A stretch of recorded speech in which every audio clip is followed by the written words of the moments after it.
Spirituality is a particular term which actually means dealing with intuition. In the theistic tradition, there is a notion of clinging into a word. A certain act is regarded as displeasing to divine principles. A certain act is regarded as pleasing for the divine whatever. In the tradition of non-theism, however, it is very direct that the case history are not particularly important. What is actually important is here and now. Here and now. Now is definitely now. We try to experience what is available there on the spot. There's no point in thinking that the past did exist that we could have now. This is now. This very moment. Nothing mystical, just now, very simple, straightforward.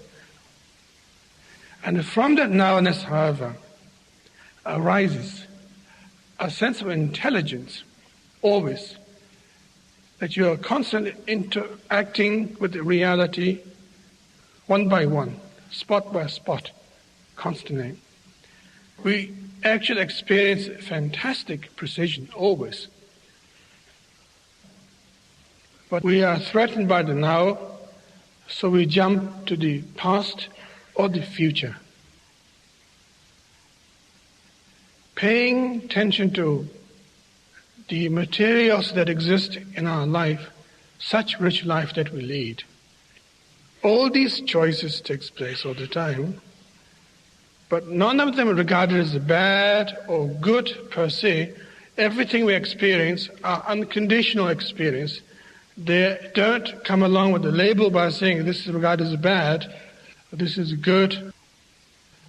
But we experience them, but we don't actually pay heed to them properly. We don't actually regard that as that we are going somewhere. We regard that as a hassle, waiting to be dead. Waiting to be dead. Waiting to be dead. Waiting to be dead.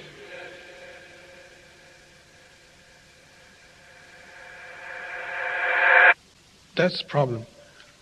And that is not trusting the nowness properly, that what is actually experienced now possessed a lot of powerful things.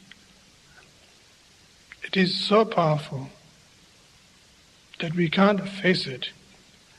Therefore we have to borrow from the past, invite future all the time. And maybe that's why we seek religion. Maybe that's why we march in the street. Maybe that's why we complain to the society. Maybe that's why we vote for the presidents. It's quite ironical. Very funny indeed.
The more you begin to investigate what we think we understand, where we came from, what we think we're doing, the more you begin to see we've been lied to. We've been lied to by every institution. What makes you think for 1 minute that the religious institution is the only one that's never been touched? The religious institutions of this world are at the bottom of the dirt. The religious institutions in this world are put there by the same people who gave you your government, your corrupt education, who set up your international banking cartels, because our masters don't give a damn about you or your family. All they care about is what they have always cared about, and that's controlling the whole damn world. We have been misled away from the true and divine presence in the universe that men have called God. I don't know what God is, but I know what He isn't. And unless and until you are prepared to look at the whole truth, and wherever it may go, whoever it may lead to, if you want to look the other way, or if you want to play favorites, then somewhere along the line you're going to find out you're messing with divine justice. The more you educate yourself, the more you understand where things come from, the more obvious things become, and you begin to see lies everywhere. You have to know the truth and seek the truth, and the truth will set you free.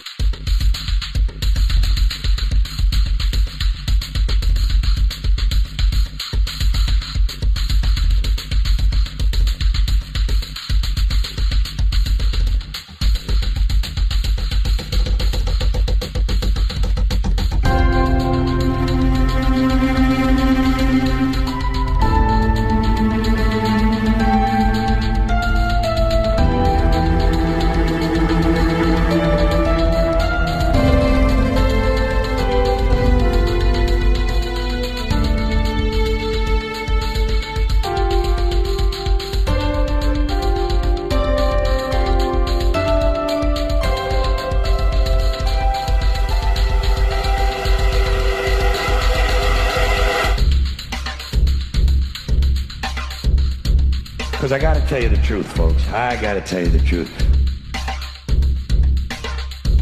When it comes to bullshit, big time, major league bullshit, you have to stand in awe of the all-time champion of false promises and exaggerated claims, religion.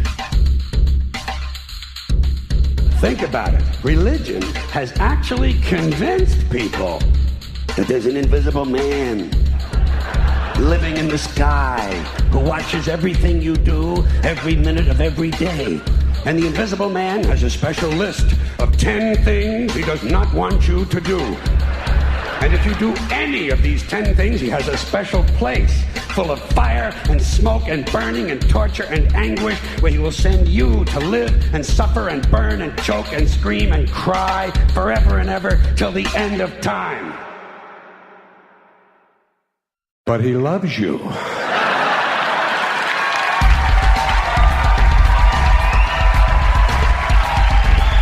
loves you. He loves you and he needs money. He always needs money. He's all powerful, all perfect, all knowing, and all wise. Somehow just can't handle money. Religion takes in billions of dollars, they pay no taxes, and they always need a little more. Now, you talk about a good bullshit story. Holy shit.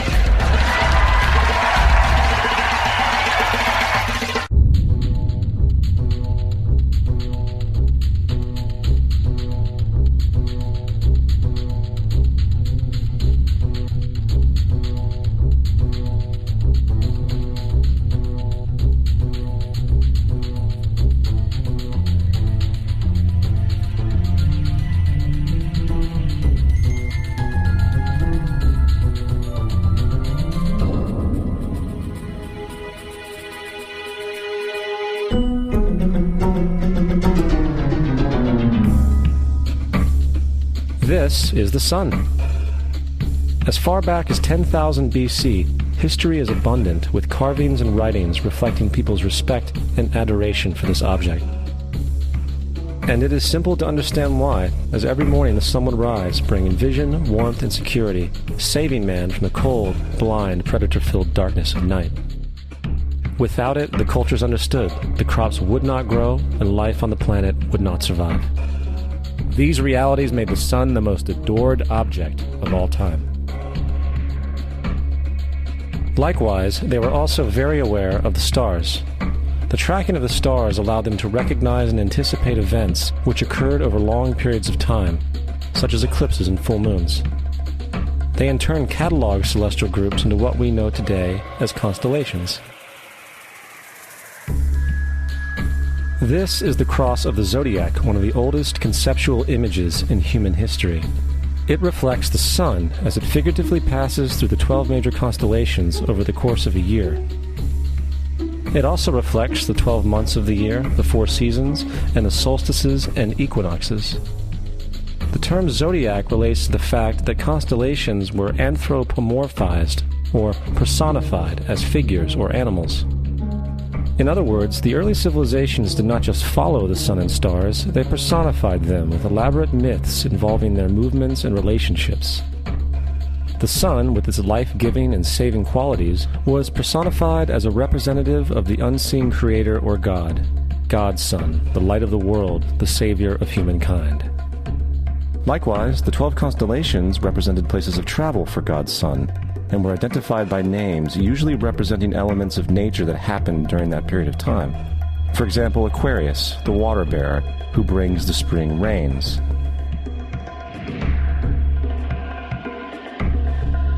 This is Horus. He is the sun god of Egypt of around 3000 BC. He is the sun anthropomorphized, and his life is a series of allegorical myths involving the sun's movement in the sky. From the ancient hieroglyphics in Egypt, we know much about this solar messiah. For instance, Horus, being the sun or the light, had an enemy known as Set, and Set was the personification of the darkness or night. And, metaphorically speaking, every morning Horus would win the battle against Set, while in the evening Set would conquer Horus and send him into the underworld. It is important to note that dark versus light, or good versus evil, is one of the most ubiquitous mythological dualities ever known, and is still expressed on many levels to this day. Broadly speaking, the story of Horus is as follows. Horus was born on December 25th of the Virgin Isis Mary. His birth was accompanied by a star in the east, and upon his birth he was adored by 3 kings. At the age of 12, he was a prodigal child teacher, and at the age of 30, he was baptized by a figure known as Anup, and thus began his ministry. Horus had 12 disciples he traveled about with, performing miracles such as healing the sick and walking on water. Horus was known by many gestural names such as the Truth, the Light, God's Anointed Son, the Good Shepherd, the Lamb of God, and many others. After being betrayed by Typhon, Horus was crucified, buried for 3 days, and thus resurrected. These attributes of Horus, whether original or not, seem to permeate many cultures of the world, for many other gods are found to have the same general mythological structure. Attis of Phrygia, born of the Virgin Nana on December 25th, crucified, placed in a tomb, and after 3 days was resurrected. Krishna of India, born of the Virgin Devaki, with a star in the east signaling his coming. He performed miracles with his disciples, and, upon his death, was resurrected. Dionysus of Greece, born of a virgin on December 25th, was a traveling teacher who performed miracles such as turning water into wine. He was referred to as the King of Kings, God's only begotten Son, the Alpha and Omega, and many others. And, upon his death, he was resurrected. Mithra of Persia, born of a virgin on December 25th, he had 12 disciples and performed miracles, and upon his death was buried for 3 days and thus resurrected. He was also referred to as the Truth, the Light, and many others. Interestingly, the sacred day of worship of Mithra was Sunday. The fact of the matter is, there are numerous saviors from different periods from all over the world which subscribe to these general characteristics. The question remains, why these attributes? Why the virgin birth on December 25th? Why dead for 3 days in the inevitable resurrection? Why 12 disciples or followers? To find out, let's examine the most recent of the solar messiahs. Jesus Christ was born of the Virgin Mary on December 25th in Bethlehem. His birth was announced by a star in the east, which 3 kings or magi followed to locate and adorn the new Savior. He was a child teacher at 12, and at the age of 30 he was baptized by John the Baptist, and thus began his ministry. Jesus had 12 disciples, which he traveled about with, performing miracles such as healing the sick, walking on water, raising the dead. He was also known as the King of Kings, the Son of God, the Light of the World, the Alpha and Omega, the Lamb of God, and many, many others. After being betrayed by his disciple Judas and sold for 30 pieces of silver, he was crucified, placed in a tomb, and after 3 days was resurrected and ascended into heaven. First of all, the birth sequence is completely astrological. The star in the east is Sirius, the brightest star in the night sky, which, on December 24th, aligns with the 3 brightest stars in Orion's belt.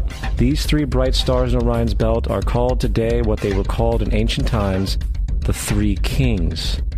And the 3 kings and the brightest star, Sirius, all point to the place of the sunrise on December 25th. This is why the 3 kings follow the star in the east, in order to locate the sunrise, the birth of the sun.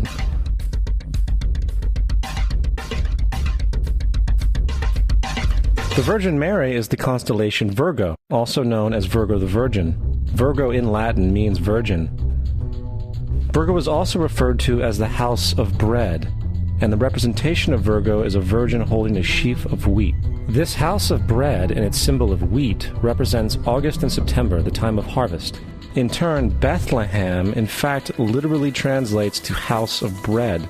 Bethlehem is thus a reference to the constellation Virgo, a place in the sky, not on earth. There's another very interesting phenomenon that occurs around December 25th, or the winter solstice. From the summer solstice to the winter solstice, the days become shorter and colder.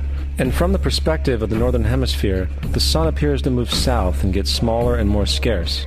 The shortening of the days and the expiration of the crops when approaching the winter solstice symbolize the process of death to the ancients. It was the death of the sun. And by December 22nd, the sun's demise was fully realized, for the sun, having moved south continually for 6 months, makes it to its lowest point in the sky.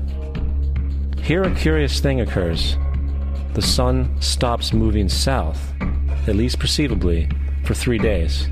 And during this 3-day pause, the sun resides in the vicinity of the Southern Cross, or Crux, constellation. And after this time, on December 25th, the sun moves 1 degree, this time north, foreshadowing longer days, warmth, and spring. And thus it was said, the sun died on the cross, was dead for 3 days, only to be resurrected or born again. This is why Jesus and numerous other sun gods share the crucifixion, 3-day death, and resurrection concept. It is the sun's transition period before it shifts its direction back into the northern hemisphere, bringing spring and thus salvation. However, they did not celebrate the resurrection of the sun until the spring equinox, or Easter. This is because at the spring equinox the sun officially overpowers the evil darkness, as daytime thereafter becomes longer in duration than the night, and the revitalizing conditions of spring emerge. Now, probably the most obvious of all the astrological symbolism around Jesus regards the 12 disciples. They are simply the 12 constellations of the zodiac, which Jesus, being the sun, travels about with. In fact, the number 12 is replete throughout the Bible.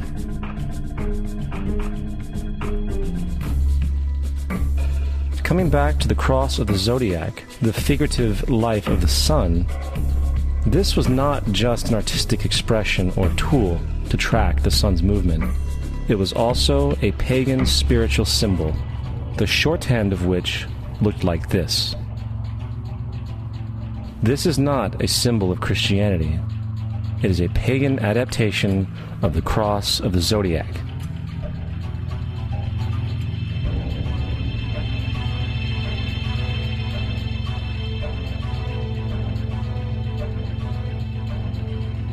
This is why Jesus in early occult art is always shown with his head on the cross, for Jesus is the Son of God, the light of the world, the risen Savior who will come again, as it does every morning, the glory of God who defends against the works of darkness as he is born again every morning and can be seen coming in the clouds up in heaven with his crown of thorns or sun rays.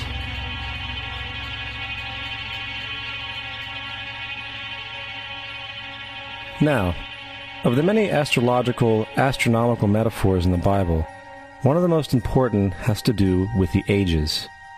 Throughout the scriptures, there are numerous references to the age.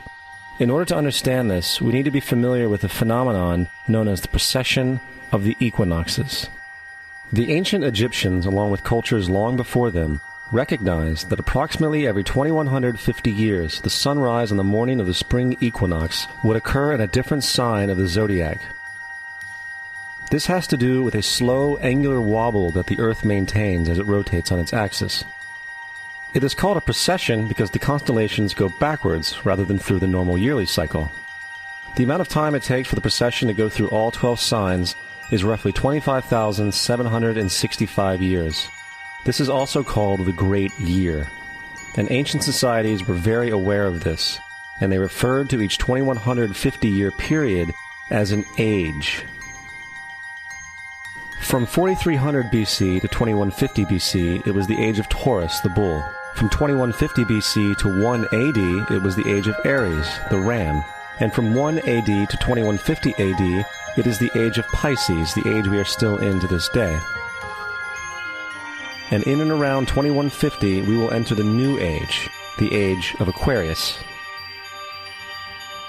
Now, the Bible reflects, broadly speaking, a symbolic movement through 3 ages while foreshadowing a 4th. In the Old Testament, when Moses comes down Mount Sinai with the 10 Commandments, he is very upset to see his people worshiping a golden bull calf. In fact, he shattered the stone tablets and instructed his people to kill each other in order to purify themselves. Most biblical scholars will attribute this anger to the fact that the Israelites were worshiping a false idol or something to that effect. The reality is, the golden bull is Taurus the bull, and Moses represents the new age of Aries the ram. This is why Jews even today still blow the ram's horn. Moses represents the new age of Aries, and upon the new age, everyone must shed the old age. Other deities mark these transitions as well, such as Mithra, a pre-Christian god who kills the bull in the same symbology. Now Jesus is the figure who ushers in the age following Aries, the age of Pisces, or the 2 fish. Fish symbolism is very abundant in the New Testament. Jesus feeds 5,000 people with bread and 2 fish. When he begins his ministry walking along Galilee, he befriends 2 fishermen who follow him. And I think we have all seen the Jesus fish on the back of people's cars. Little do they know what it actually means. It is a pagan astrological symbolism for the sun's kingdom during the age of Pisces. Also, Jesus' assumed birth date is essentially the start of this age.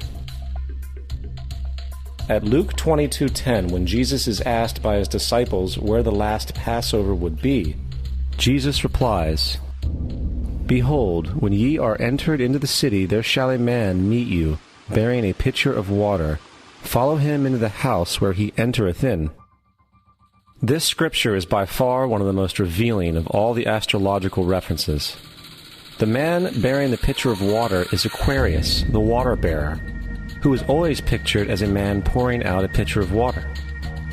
He represents the age after Pisces, and when the sun, God's Son, leaves the age of Pisces, Jesus, it will go into the house of Aquarius, as Aquarius follows Pisces in the precession of the equinoxes. All Jesus is saying is that after the age of Pisces will come the age of Aquarius.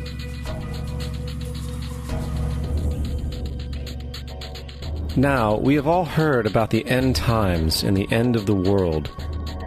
The cartoonish depictions in the book of Revelation aside, The main source of this idea comes from Matthew 28:20, where Jesus says, "I will be with you even to the end of the world." However, in the King James Version, world is a mistranslation, among many mistranslations. The actual word being used is eon, which means age.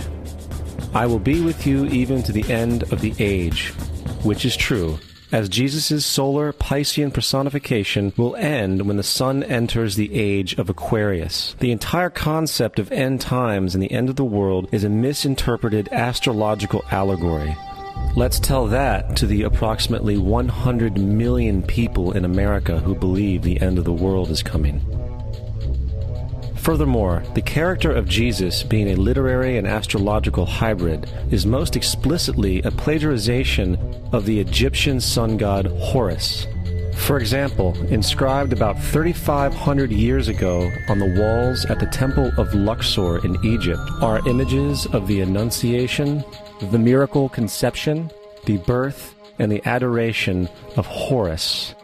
The images begin with Thoth announcing to the Virgin Isis that she will conceive Horus, then Neph, the Holy Ghost, impregnating the Virgin, and then the virgin birth and the adoration. This is exactly the story of Jesus' miracle conception. In fact, the literary similarities between the Egyptian religion and the Christian religion are staggering.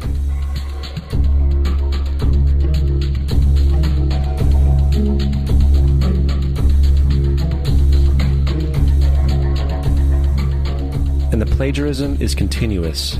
The story of Noah and Noah's Ark is taken directly from tradition. The concept of the Great Flood is ubiquitous throughout the ancient world, with over 200 cited claims in different periods and times. However, one need look no further for a pre-Christian source than the Epic of Gilgamesh, written in 2600 BC.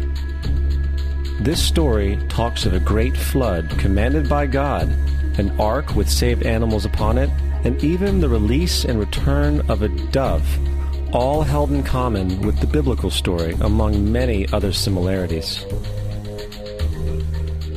And then there is the plagiarized story of Moses. Upon Moses' birth, it is said that he was placed in a reed basket and set adrift in a river in order to avoid infanticide.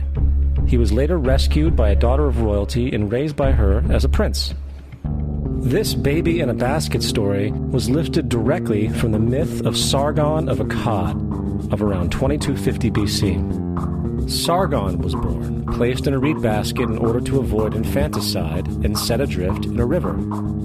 He was in turn rescued and raised by Aki, a royal midwife. Furthermore, Moses is known as the lawgiver, the giver of the Ten Commandments, the Mosaic Law. However, the idea of a law being passed from God to a prophet up on a mountain is also a very old motif. Moses is just another lawgiver in a long line of lawgivers in mythological history. In India, Manu was the great lawgiver. In Crete, Minos ascended Mount Dicta, where Zeus gave him the sacred laws, while in Egypt there was Meses, who carried stone tablets and upon them the laws of God were written. Manu, Minos, Meses, Moses. And as far as the Ten Commandments, they are taken outright from spell 125 in the Egyptian Book of the Dead. What the Book of the Dead phrased, "I have not stolen," became "Thou shalt not steal." "I have not killed," became "Thou shalt not kill." "I have not told lies," became "Thou shalt not bear false witness," and so forth. In fact, the Egyptian religion is likely the primary foundational basis for the Judeo-Christian theology. Baptism, afterlife, final judgment, virgin birth, death and resurrection, crucifixion, the Ark of the Covenant, circumcision, saviors, Holy Communion, Great Flood, Easter, Christmas, Passover, and many, many more are all attributes of Egyptian ideas long predating Christianity and Judaism. Justin Martyr, one of the first Christian historians and defenders, wrote, "When we say that he, Jesus Christ, our teacher, was produced without sexual union, was crucified and died and rose again and ascended into heaven, we propound nothing different from what you believe regarding those who you esteem sons of Jupiter." In a different writing, Justin Martyr said, "He was born of a virgin, except this in common with what you believe of Perseus." It's obvious that Justin and other early Christians knew how similar Christianity was to the pagan religions. However, Justin had a solution. As far as he was concerned, the devil did it. The devil had the foresight to come before Christ and create his characteristics in the pagan world. Fundamentalist Christianity, fascinating. These people actually believe the world is 12,000 years old. Swear to God. I actually asked one of these guys, okay, dinosaur fossils. He says, dinosaur fossils? God put those here to test our faith.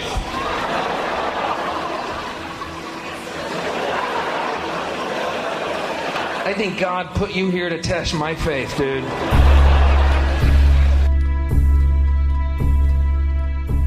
The Bible is nothing more than an astrotheological literary hybrid, just like nearly all religious myths before it. In fact, the aspect of transference of one character's attributes to a new character can be found within the book itself. In the Old Testament, there is the story of Joseph. Joseph was a prototype for Jesus. Joseph was born of a miracle birth. Jesus was born of a miracle birth. Joseph was of 12 brothers. Jesus had 12 disciples. Joseph was sold for 20 pieces of silver. Jesus was sold for 30 pieces of silver. Brother Judah suggests the sale of Joseph. Disciple Judas suggests the sale of Jesus. Joseph began his work at the age of 30. Jesus began his work at the age of 30. The parallels go on and on. Furthermore, is there any non-biblical historical evidence of any person living with the name Jesus, the son of Mary, who traveled about with 12 followers, healing people and the like? There are numerous historians who lived in and around the Mediterranean, either during or soon after the assumed life of Jesus. How many of these historians document this figure?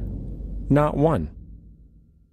However, to be fair, that doesn't mean defenders of the historical Jesus haven't claimed the contrary. 4 historians are typically referenced to justify Jesus' existence. Pliny the Younger, Suetonius, and Tacitus are the first 3.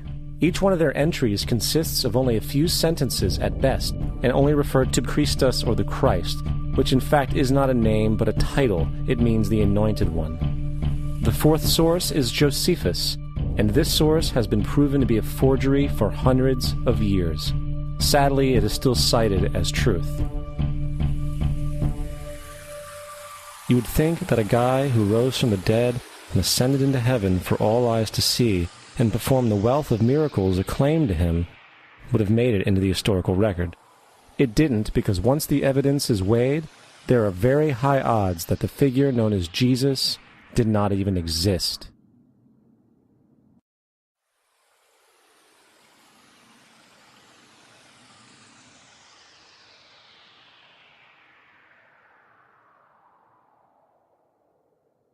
We don't want to be unkind, but we want to be factual. We don't want to cause hurt feelings, but we want to be academically correct in what we understand and know to be true. Christianity just is not based on truth. We find that Christianity was in fact nothing more than a Roman story, developed politically. The reality is, Jesus was the solar deity of the Gnostic Christian sect, and like all other pagan gods, he was a mythical figure. It was the political establishment that sought to historize the Jesus figure for social control. By 325 AD in Rome, Emperor Constantine convened the Council of Nicaea. It was during this meeting that the politically motivated Christian doctrines were established, and thus began a long history of Christian bloodshed and spiritual fraud. And for the next 1600 years, the Vatican maintained a political stranglehold on all of Europe, leading to such joyous periods as the Dark Ages, along with enlightening events such as the Crusades and the Inquisition.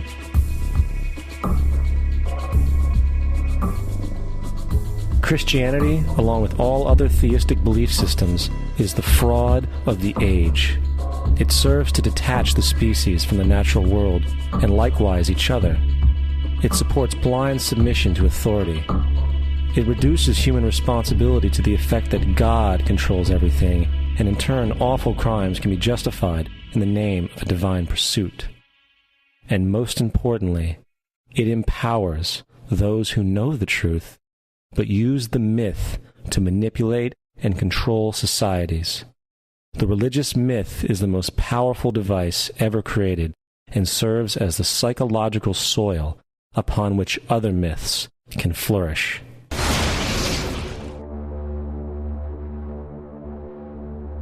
A myth is an idea that, while widely believed, is false.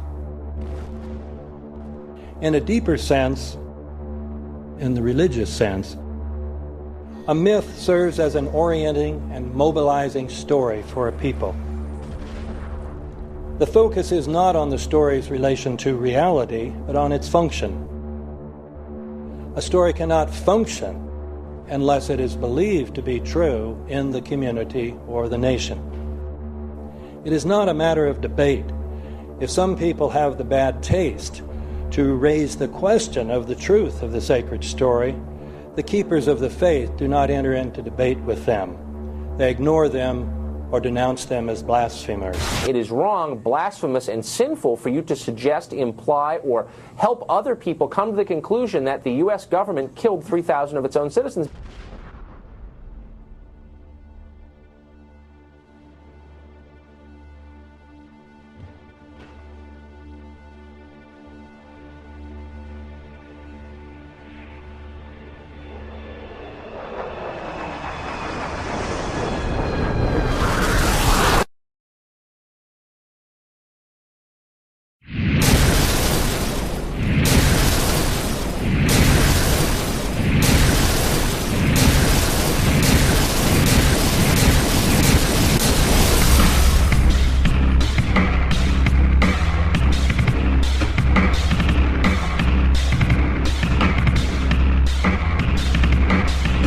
As if a demolition team set off when you see the old demolitions of these old buildings. It looks like one of those scenes of an old building being purposely dynamited and blown up. Anybody who's ever watched a building being demolished on purpose knows that if you're going to do this, you have to get at the under-infrastructure of a building and bring it down.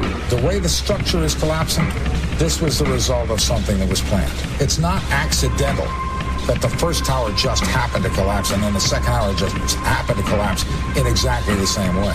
How they accomplished this, we don't know. The building collapsed to dust. You don't find a desk. You don't find a chair. You don't find a telephone, a computer. The biggest piece of a telephone I found was half of the keypad, and it was about this big. What happened to the concrete? The concrete was pulverized from river to river. There was dust powder 2-3 inches thick. The concrete was just pulverized. Reminiscent of those pictures we've all seen too much on television before, when a building was deliberately destroyed by well-placed dynamite to knock it down. If they had detonated, they were planned to take down a building.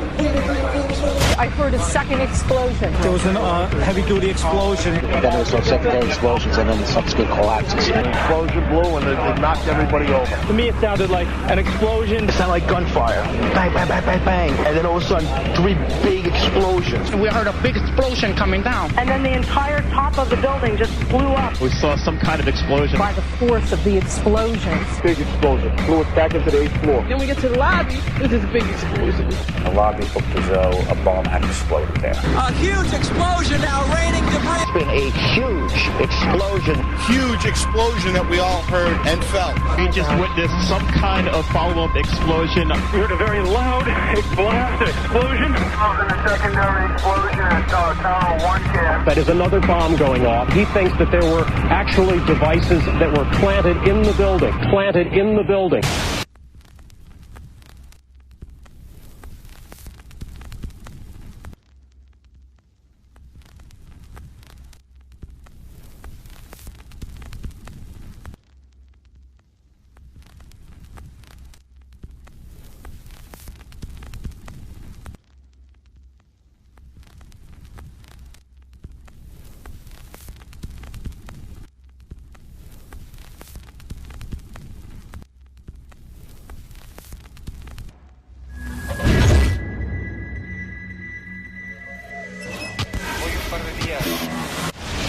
I don't think anybody could have predicted that they would try to use an airplane as a missile, a hijacked airplane as a missile. Nobody in our government, at least, and I don't think the prior government that could envision flying airplanes into buildings.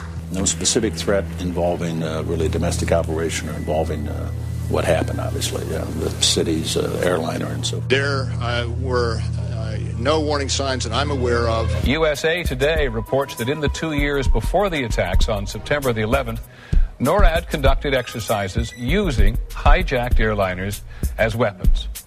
And one target was the World Trade Center.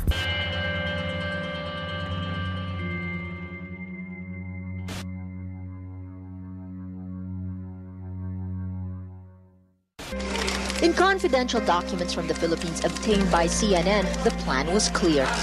He will board any American commercial aircraft, control its cockpit, and dive it at the CIA headquarters. Other buildings targeted the Pentagon and the World Trade Center. Security in counterterrorism was blinking red, in the words of George Tenet, that the warnings of an imminent attack were so severe that something dramatic should have been done. It was unparalleled. Instead, our president went on a month-long vacation.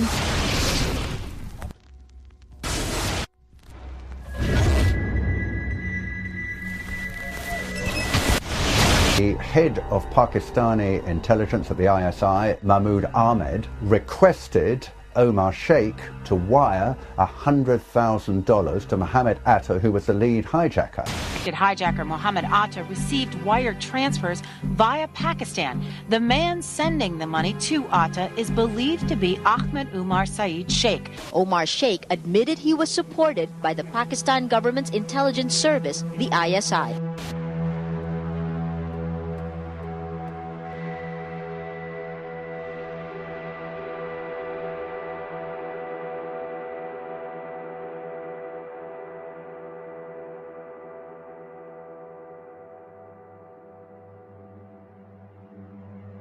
Although we are told that 4 or 5 of the alleged hijackers were on each of the flights. If so, their names should have been on the flight manifests. But the flight manifests that have been released contain neither the names of the alleged hijackers nor any Arab names whatsoever. We know that the men who were supposedly the hijackers had their houses, cars, credit cards paid for by the U.S. government. They were, in truth, agents. Evidence was also apparently planted. The passport of one of the hijackers on Flight 11 was allegedly found in the rubble. Goes through the fireball, through the side of the plane, and comes down the ground unscathed. But something happened. For 6 months, they reported they had this passport. Boy, we've got it. We've got the proof. And then the guy stood up and was alive. Several of these 19 men are still alive.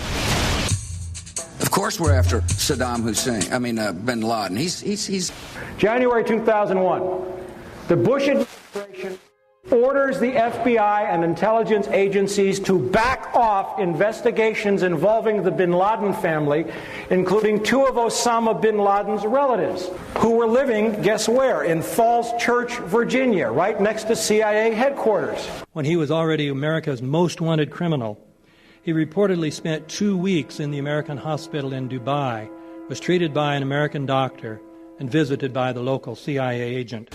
We have not seen one piece of evidence that links Osama bin Laden directly to the planning stages of September 11th. This failure to provide proof was later said to be unnecessary because bin Laden, in a video allegedly found in Afghanistan, admitted responsibility for the attacks. This confession is now widely cited as proof.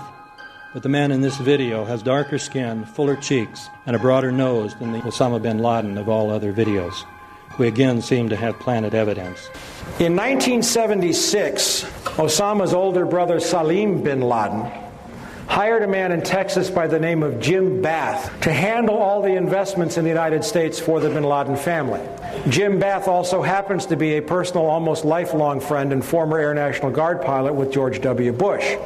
The connections between the Bushes and the bin Ladens become much more clear when George Herbert Walker Bush made trips to Saudi Arabia in 1998 and 2000 to meet with the bin Laden family on behalf of a company called the Carlyle Group.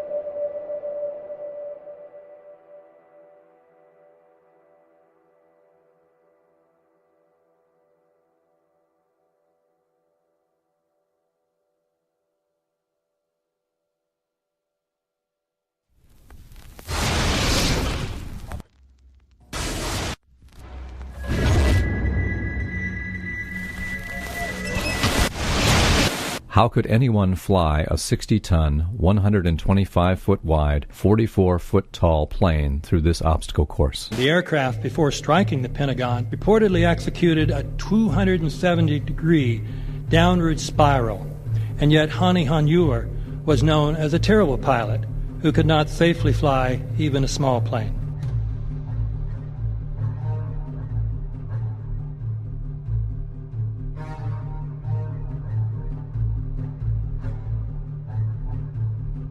No seats, no luggage, no bodies. Nothing but bricks and limestone. The official explanation is that the intense heat from the jet fuel vaporized the entire plane. Flight 77 had 2 Rolls-Royce engines made of steel and titanium alloy and weigh 6 tons each. It is scientifically impossible, but 12 tons of steel and titanium was vaporized by jet fuel. We're also told that the bodies were able to be identified either by their fingerprints or by the DNA. So what kind of fire can vaporize aluminum and tempered steel and yet leave human bodies intact? From my close-up inspection, there's no evidence of a plane having crashed anywhere near the Pentagon. And as I said, the only pieces left that you can see are small enough that you could pick up in your hand. Shortly after the strike, government agents picked up debris and carried it off. The entire lawn was covered with dirt and gravel, so that any remaining forensic evidence was literally covered up. The videos from security cameras, which would show what really hit the Pentagon, were immediately confiscated by agents of the FBI, and the Department of Justice has to this day refused to release them. If these videos would prove that the Pentagon was really hit by a 757, most of us would assume the government would release them.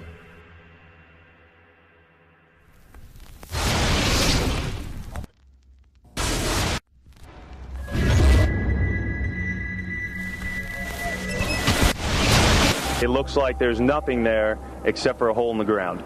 Basically, that's right. The only thing you could see from where we were was a big gouge in the earth and some broken trees. We could see some people walking around in the area, but from where we could see, there wasn't much left. Any large pieces of debris at all? No, there was nothing that you could distinguish that a plane had crashed there.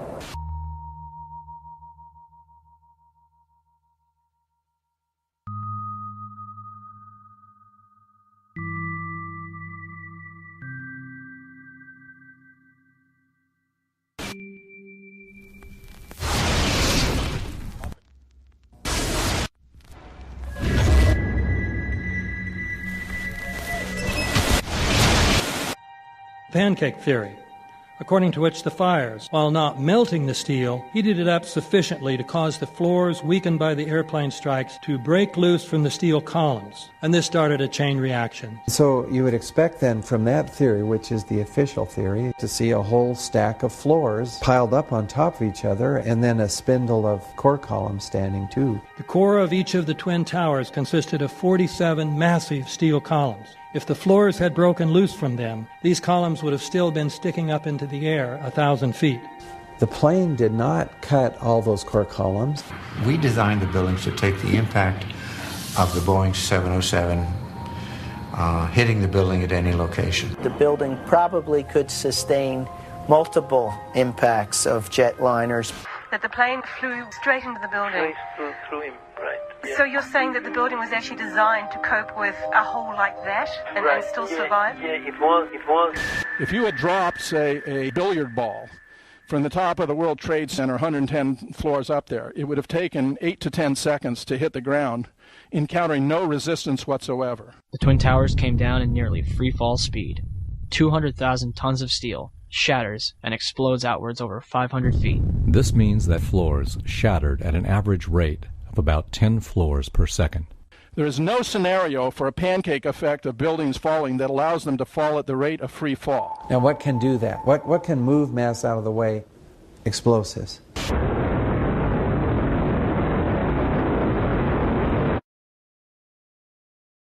"47 huge steel columns going up the core. They're interconnected. How do you get them to fail simultaneously so the core disappears? It looks like those core columns were cut. The way we do this is by cutting the beam at an angle.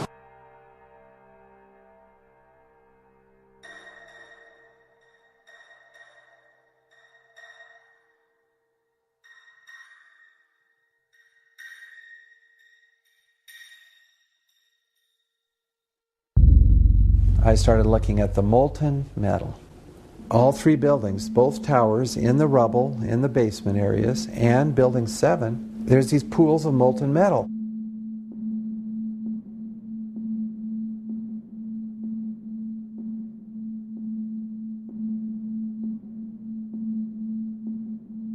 You'd get down below and you'd see molten steel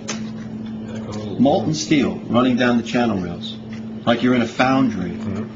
Like lava. The molten steel was found 3, 4, and 5 weeks later, when the rubble was being removed. He said that molten steel was also found underneath World Trade Center 7. So I'm looking through the official reports. What do they say about the molten metal? They say nothing. Now, wait a minute. This is important evidence. So where'd that come from? Thermite is so hot that it'll just cut through steel, through structural steel, for example, like a knife through butter. The products are molten iron and aluminum oxide, which goes off primarily as a dust. You know those enormous dust clouds? You can imagine when you assemble these chemicals on a large scale.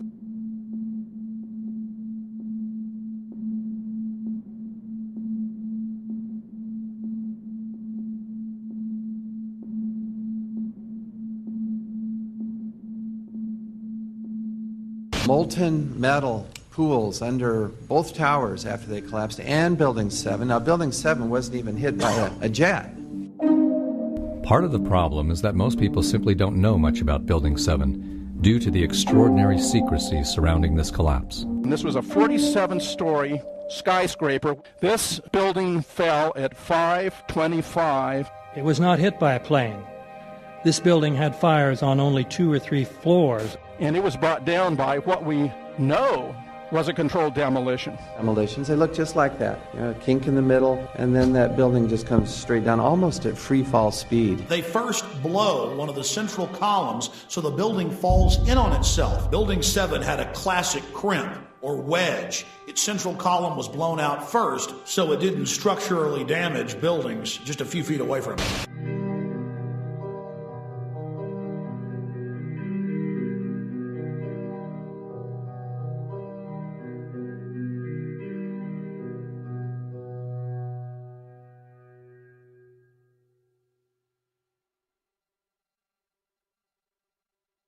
Our office was on the B1 level. As I was talking to a supervisor at 8:46, and all of a sudden we hear, boom!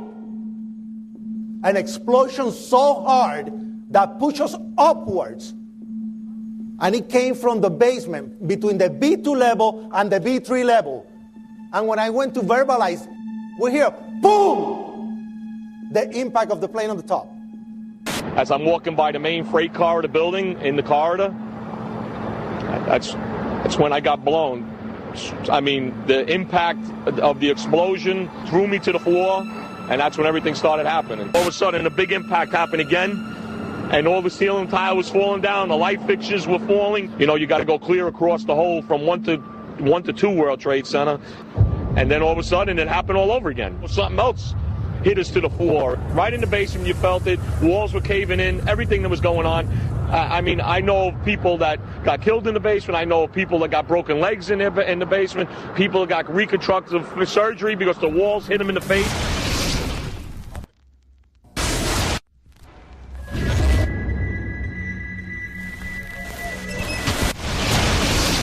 According to standard operating procedure, if an FAA flight controller notices anything that suggests a possible hijacking, the controller is to contact a superior. If the problem cannot be fixed within about a minute, the superior is to ask NORAD, the North American Aerospace Command, to send up or scramble jet fighters to find out what is going on. NORAD then issues the scramble order to the nearest Air Force base with fighters on alert. But although interceptions usually occur within 10 or so minutes, in this case, 80 or so minutes had elapsed before fighters were even airborne. It's a mind-bending anomaly.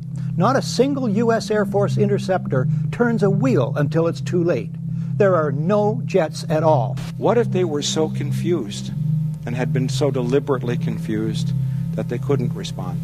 The reason that they didn't know where to go was because a number of conflicting and overlapping war game exercises were taking place. It involved the insertion of false radar blips onto radar screens in the Northeast Air Defense Sector. Center Team U, we have a problem here. We have a hijacked aircraft headed towards New York. We need someone to scramble some F-16s or something up there to help us out.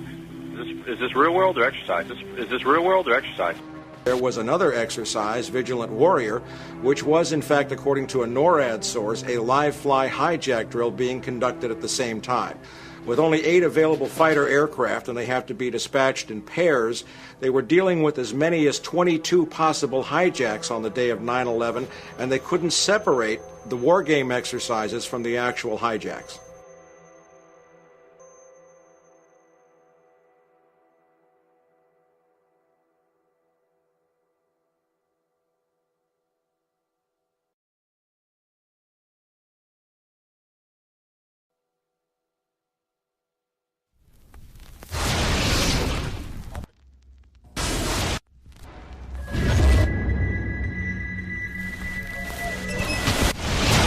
Page 172.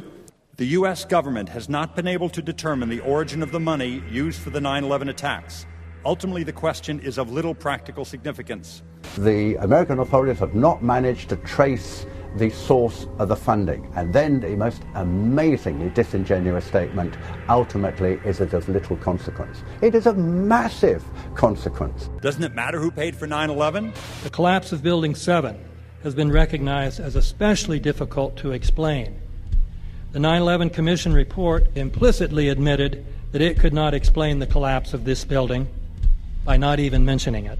President, why are you and the Vice President insisting on appearing together before the 9/11 Commission? Because the 9/11 Commission wants to ask us questions. That's why we're meeting, and I look forward to meeting with them and answering their questions.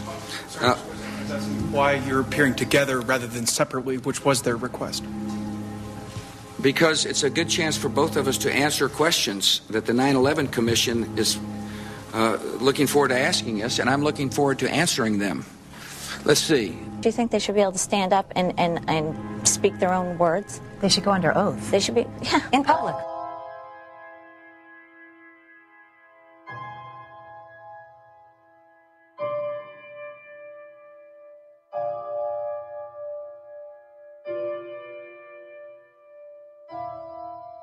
Don't you think that the families deserve to have a transcript or to be able to see what you Adam, said? you asked me that question yesterday. I got the same answer, yeah. The final report was a unanimous report. That means that if there was a single commissioner who had any objection about anything, that fact would be dropped from the report. We have found out that he not only served on the transition team of the Bush administration, that he was a person who wrote a draft memo for the setup of the Bush administration's National Security Council, that he was an individual who wrote the preemptive war strategy that was eventually used for the war in Iraq, that he is a close friend of Condoleezza Rice's. We want him to resign. There is literally nothing in the 9/11 report that the Bush administration did not approve of. We can understand, therefore, why the Commission, under Zelikow's leadership, would have ignored all the evidence that would point to the truth, that 9/11 was a false flag operation intended to authorize the doctrines and funds needed for a new level of imperial mobilization.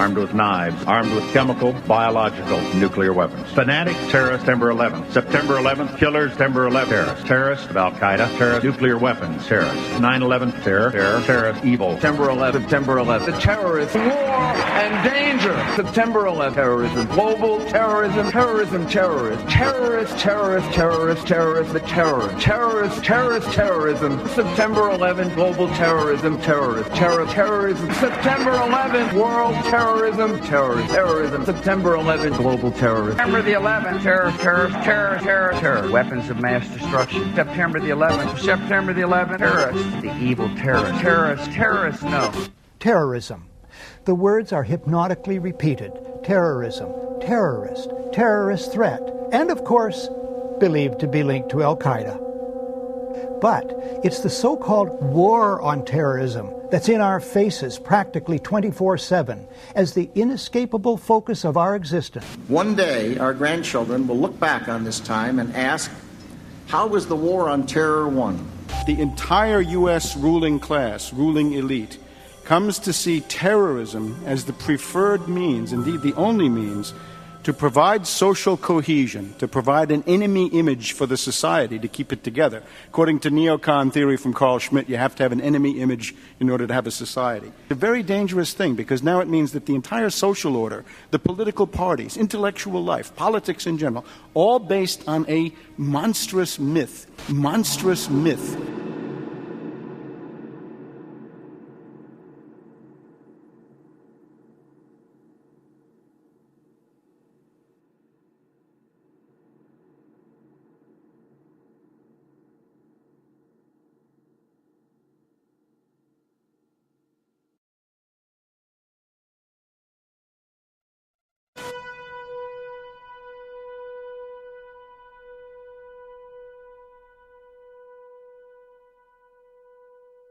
Look, the CIA has done in this country, what they've done to us is unbelievable.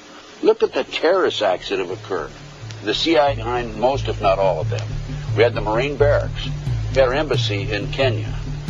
We had Pan Am 103. We had the USS Cole. We had Oklahoma City. We had the World Trade Center in 1993. That helped the terrorists blow up the World Trade Center the first time. They built the bomb. They got the driver's license. The informant, the FBI informant, a fellow named Salam, a 43-year-old former Egyptian army officer, he was given the assignment to put the bomb together. And he went to his supervisor, his FBI supervisor, and said, we're going to put a dummy bomb in here, right? And the FBI supervisor said, no, we're going to put a real bomb. The FBI actually carried out the attack on the World Trade Center in 1993. They actually hired Ahmad Salam and paid him $1 million and gave him real explosives, a detonator, and told him to build a bomb and to give it to the foolish people that he was controlling to allow them to attack the World Trade Center complex. Unfortunately for them, there were only 6 people killed, not enough to pass the legislation. So what happened is 2 years later, April 19, 1995, down comes Oklahoma City Murrah building, 168 people killed. 1 year later, the anti-terrorism legislation that takes away many of our constitutional rights and civil liberties is passed.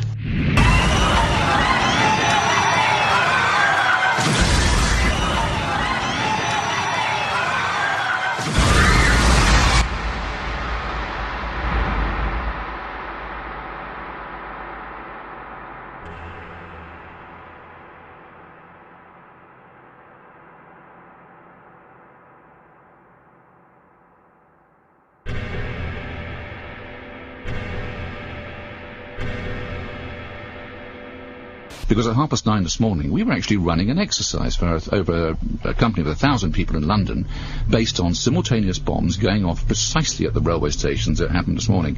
So I still have the hairs on the back of my neck standing upright. To get this quite straight, you were running an exercise to see how you would cope with this, and it happened while you were running the exercise? Precisely.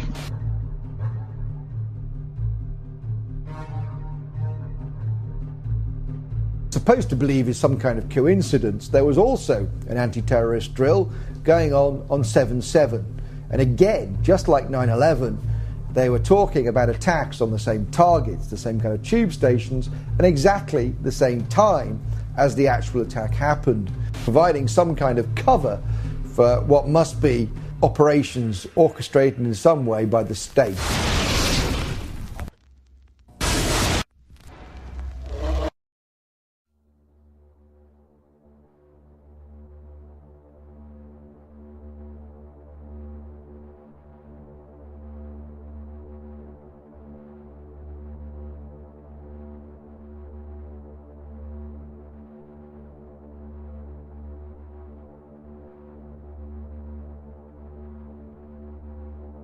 I am absolutely appalled at how much people in this country do not think. We are given to understand that an Arabic guy out there up in the mountains financed the most elaborate attack on this country. Do you think some people in a cave were able to have NORAD stand down? Do you think that people in a cave were able to have all of this happen? And when I think about how many Americans were killed in New York City, and believing as I do that this thing was a setup job, this is a textbook operation that Nazis used, and they've used it over and over again. America has been suckered in one more time. I don't have to tell you things are bad. Everybody knows things are bad. The dollar buys a nickel's worth. Banks are going bust. Shopkeepers keep a gun under the counter. Punks are running wild in the street, and there's nobody anywhere who seems to know what to do, and there's no end to it. We know the air is unfit to breathe, and our food is unfit to eat. We sit watching our TVs while some local newscaster tells us that today we had 15 homicides and 63 violent crimes, as if that's the way it's supposed to be. We know things are bad, worse than bad. They're crazy. It's like everything everywhere is going crazy, so we don't go out anymore. We sit in the house, and slowly the world we're living in is getting smaller, and all we say is, please, at least leave us alone in our living rooms. Let me have my toaster and my TV and my steel-belted radios, and I won't say anything. Just leave us alone. Well, I'm not going to leave you alone. I want you to get mad. I don't want you to protest. I don't want you to riot. I don't want you to write to your congressman because I wouldn't know what to tell you to write. I don't know what to do about the depression and the inflation and the Russians and the crime in the street. All I know is that first, you've got to get mad. You've got to say, I'm a human being. God damn it. My life has value.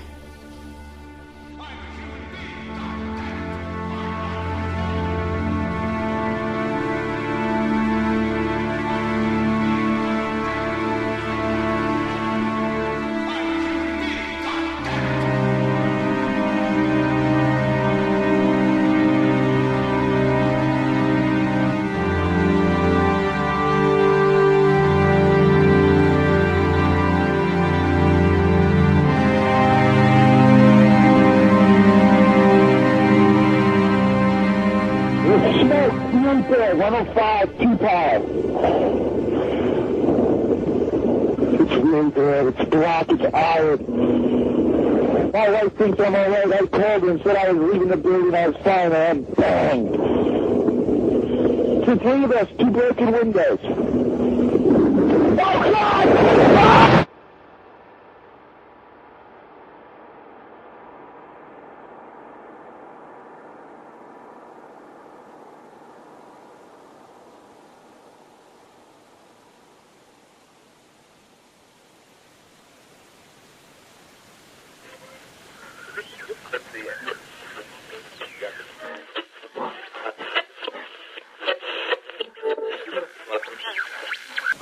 When hostilities commenced in Europe in 1939, it was realized that the American people had no intention of entering the war. But they believed that this country could be enticed into the war in very much the same way that it was enticed into the last one. They planned, first, to prepare the United States for foreign war under the guise of American defense. Second, to involve us in the war step by step without our realization. Third, to create a series of incidents which would force us into the actual conflict. These plans were, of course, to be covered and assisted by the full power of their propaganda. Our theaters soon became filled with plays portraying the glory of war. newsreels lost all semblance of objectivity, and they have used the war to justify the restriction of congressional power and the assumption of dictatorial procedures on the part of the President and his appointees. A fear campaign was inaugurated. We cannot allow the natural passions and prejudices of other peoples to lead our country to destruction.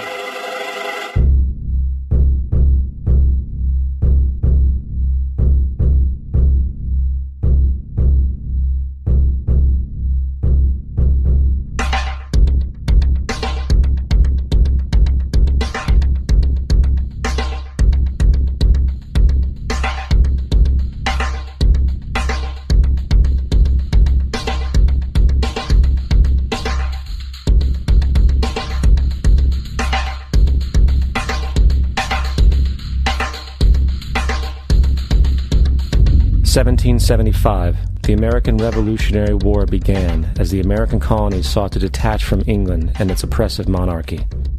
Though many reasons are cited for the revolution, one in particular sticks out as the prime cause: that King George III of England outlawed the interest-free, independent currency the colonies were producing and using for themselves, in turn forcing them to borrow money from the Central Bank of England at interest, immediately putting the colonies into debt.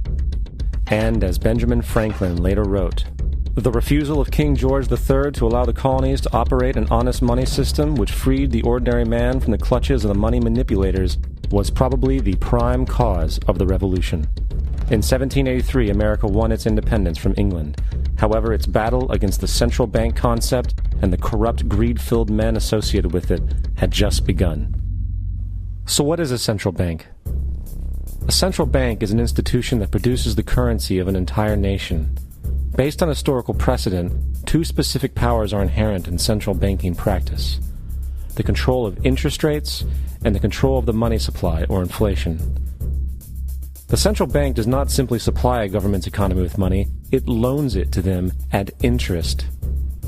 Then, through the use of increasing and decreasing the supply of money, the central bank regulates the value of the currency being issued.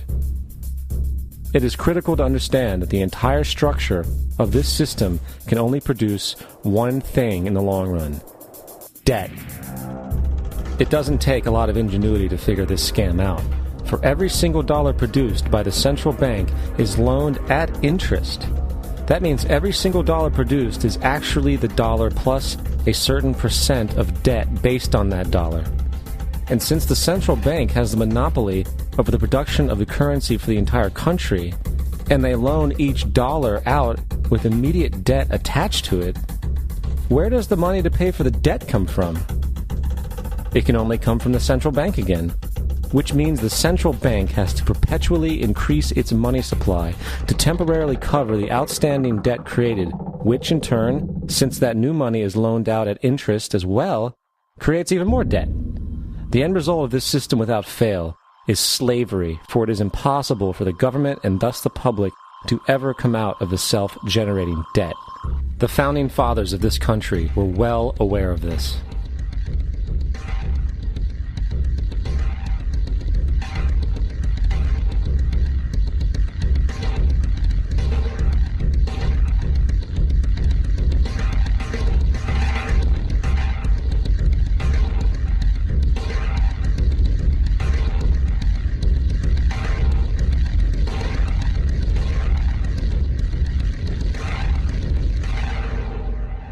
By the early 20th century, the U.S. had already implemented and removed a few central banking systems, which were swindled into place by ruthless banking interests. At this time, the dominant families in the banking and business world were the Rockefellers, the Morgans, the Warburgs, the Rothschilds. And in the early 1900s, they sought to push, once again, legislation to create another central bank. However, they knew the government and public were very weary of such an institution, so they needed to create an incident to affect public opinion. So, J.P. Morgan, publicly considered a financial luminary at the time, exploited his mass influence by publishing rumors that a prominent bank in New York was insolvent or bankrupt. Morgan knew this would cause mass hysteria, which would affect other banks as well. And it did. The public, in fear of losing their deposits, immediately began mass withdrawals. Consequently, the banks were forced to call in their loans, causing the recipients to sell their property, and thus a spiral of bankruptcies, repossessions, and turmoil emerged. Putting the pieces together a few years later, Frederick Allen of Life magazine wrote, "The Morgan interests took advantage to precipitate the panic, guiding it shrewdly as it progressed." Unaware of the fraud, the Panic of 1907 led to a congressional investigation headed by Senator Nelson Aldrich, who had intimate ties to the banking cartels and later became part of the Rockefeller family through marriage. The commission, led by Aldrich, recommended a central bank should be implemented so a panic like 1907 could never happen again. This was the spark the international bankers needed to initiate their plan. In 1910, a secret meeting was held at a J.P. Morgan estate on Jekyll Island off the coast of Georgia. It was there that the central banking bill called the Federal Reserve Act was written. This legislation was written by bankers, not lawmakers. This meeting was so secretive, so concealed from government and public knowledge that the 10 or so figures who attended disguised their names when en route to the island. After this bill was constructed, it was then handed over to their political frontman, Senator Nelson Aldrich, to push through Congress. And in 1913, with heavy political sponsorship by the bankers, Woodrow Wilson became president, having already agreed to sign the Federal Reserve Act in exchange for campaign support. And 2 days before Christmas, when most of Congress was at home with their families, the Federal Reserve Act was voted in, and Wilson in turn made it law. Later, Woodrow Wilson wrote, in regret,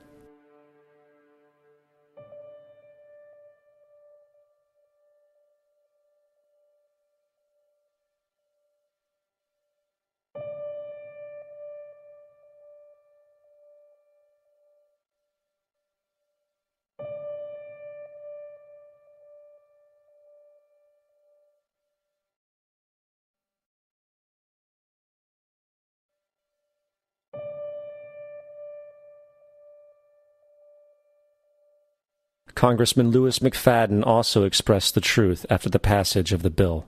A world banking system was being set up here, a superstate controlled by international bankers, acting together to enslave the world for their own pleasure. The Fed has usurped the government. Now, the public was told that the Federal Reserve System was an economic stabilizer, and inflation and economic crises were a thing of the past. Well, as history has shown, nothing is further from the truth. The fact is, the international bankers now had a streamlined machine to expand their personal ambitions. It's alive! It's alive! It's alive! For example, from 1914 to 1919, the Fed increased the money supply by nearly 100%, resulting in extensive loans to small banks and the public. Then, in 1920, the Fed called in mass percentages of the outstanding money supply, thus resulting in the supporting banks having to call in huge numbers of loans, and, just like 1907, bank runs, bankruptcy, and collapse occurred. Over 5,400 competitive banks outside of the Federal Reserve System collapsed, further consolidating the monopoly of a small group of international bankers. Privy to this crime, Congressman Lindbergh stepped up and said in 1921, "Under the Federal Reserve Act, panics are scientifically created. The present panic is the first scientifically created one, worked out as we figure a mathematical equation." However, the Panic of 1920 was just a warm-up. From 1921 to 1929, the Fed again increased the money supply, resulting once again in extensive loans to the public and banks. There was also a fairly new type of loan called a margin loan in the stock market. Very simply, the margin loan allowed an investor to put down only 10% of a stock's price, with the other 90% being loaned through the broker. In other words, a person could own $1,000 worth of stock with only $100 down. This method was very popular in the roaring 1920s, as everyone seemed to be making money in the market. However, there was a catch to this loan. It could be called in at any time and had to be paid within 24 hours. This is termed a margin call, and the typical result of a margin call is the selling of the stock purchased with the loan. So, a few months before October in 1929, J.D. Rockefeller, Bernard Baruch, and other insiders quietly exited the market, and on October 24, 1929, the New York financiers who furnished the margin loans started calling them in masse. This sparked an instantaneous, massive sell-off in the market, for everyone had to cover the margin loans. It then triggered mass bank runs for the same reason, in turn collapsing over 16,000 banks, enabling the conspiring international bankers to not only buy up rival banks at a discount, but to also buy up whole corporations at pennies on the dollar. It was the greatest robbery in American history. But that didn't stop there. Rather than expanding the money supply in order to recover from this economic collapse, the Fed actually contracted it, fueling one of the largest depressions in history. Once again outraged, Congressman Louis McFadden, a longtime opponent of the banking cartels, began bringing impeachment proceedings against the Federal Reserve Board, saying of the crash and depression, it was a carefully contrived occurrence. International bankers sought to bring about a condition of despair so that they might emerge the rulers of us all. Not surprisingly, and after 2 previous assassination attempts, McFadden was poisoned at a banquet before he could push for the impeachment. Now, having reduced the society to squalor, the Federal Reserve bankers decided that the gold standard should be removed. In order to do this, they needed to acquire the remaining gold in the system. So, under the pretense of helping to end the Depression, came the 1933 gold seizure. Under the threat of imprisonment for 10 years, everyone in America was required to turn in all gold bullion to the Treasury, essentially robbing the public of what little wealth they had left. And at the end of 1933, the gold standard was abolished. If you look at a dollar bill from before 1933, it says it is redeemable in gold. You look at a dollar bill today, it says it is legal tender, which means it is backed by absolutely nothing. It is worthless paper. The only thing that gives our money value is how much of it is in circulation. Therefore, the power to regulate the money supply is also the power to regulate its value, which is also the power to bring entire economies and societies to its knees.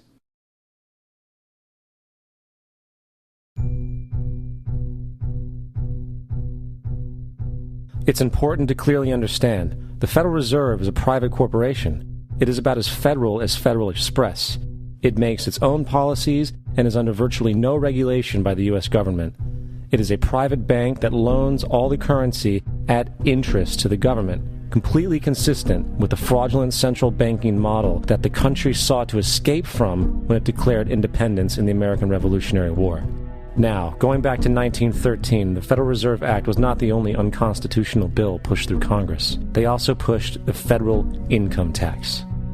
It's worthwhile to point out that the American public's ignorance towards the federal income tax is a testament to how dumbed down and oblivious the American population really is. First of all, the federal income tax is completely unconstitutional, as it is a direct, unapportioned tax. All direct taxes have to be apportioned to be legal based on the Constitution. Secondly, the required number of states in order to ratify the amendment to allow the income tax was never met, and this has even been cited in modern court cases.